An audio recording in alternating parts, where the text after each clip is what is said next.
All right, today I am reviewing Louis Duval's The Quiet Light.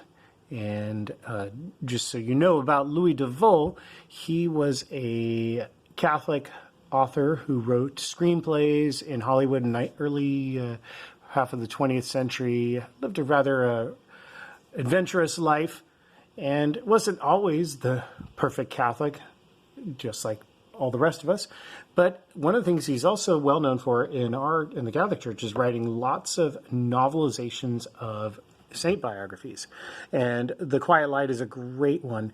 And I actually, with one exception, I have not read a Louis Duval novelization saint biography that I haven't enjoyed. There was one that about St. Francis Xavier that for some reason just wasn't grabbing me. But The Quiet Light, actually, I thoroughly enjoyed. One of the great things about Louis Duval is he's a saint biographer who will he actually brings out the characters, and it's unfortunately a lot of Catholic writing, modern Catholic writing, is quite boring and stilted, and people say things that you just think, and they have these conversations and this dialogue that you just read and you think there's no way anybody would really have this conversation or say these things and say it that way. Louis Duval actually, his characters, they actually seem realistic, even the saints.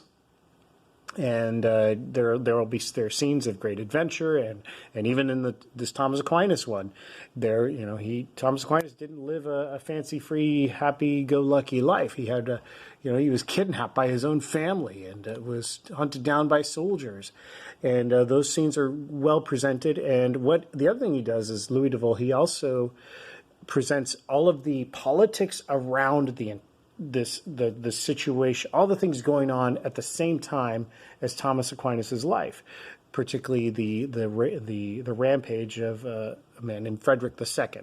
And you'll read about him. In fact, the very first scene that you will come across in the book is this great scene with a giraffe, where this guy suddenly sees a giraffe looking over the wall of his castle. I think it was a monastery, actually. And it's Frederick II coming in and kicking out the monks and taking over. And because he's decided he's now going to be a Muslim, even though he's a European Christian, was a European Christian, and he's converted to Islam. But what we find out is he actually converted to Islam simply because it was a way of getting more power, and it justified the things he wanted to do. And so Thomas Aquinas really didn't do much politically. But the one fault I have is that the two things, you have these two plots of Thomas Aquinas' life and the plot of Frederick II, and they don't really come together much, other than that you see that the family, the Aquino family, depending on how you want to pronounce it, you see how they are trying to survive in this political climate. So it's a great book. Fairly easy read. Although it's a high school level book as far as content and probably attention level, it's maybe written at a 5th or 6th grade level. So if you are a high school student who needs, maybe Oliver Twist is just you're not quite ready for Oliver Twist. You're not quite ready for Charles Dickens's rather verbose, loquacious style, I would recommend this one, The Quiet Light. Great book. The one thing you always have with the Louis Duval novel, though, is you always have one scene of salaciousness where there's, something what we might call a sexy scene. And this one does, and of course this one you probably already know about the scene where what it is when Thomas Aquinas is he's trapped in his room by his family.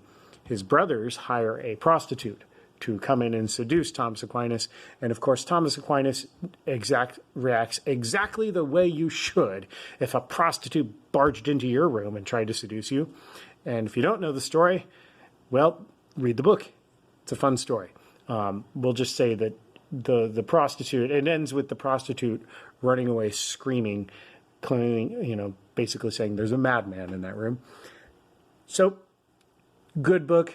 It's a pretty easy read. It's about 400 pages long. And actually, had a copy that I read last year, actually. So I read this book last year, not knowing it was on the list, the great books list, or your high school reading list. And I actually gave a copy to Mr. B's. And now that I'm talking about this, I realize I should actually ask him if he ever read it. It was my Christmas gift to him in our white elephant exchange. So there it is. So enjoy it. Thumbs up, Quiet Light, novel about St. Thomas Aquinas. And I would also recommend, while we're at it, any book by Louis Devoe. Thank you very much. Enjoy the book.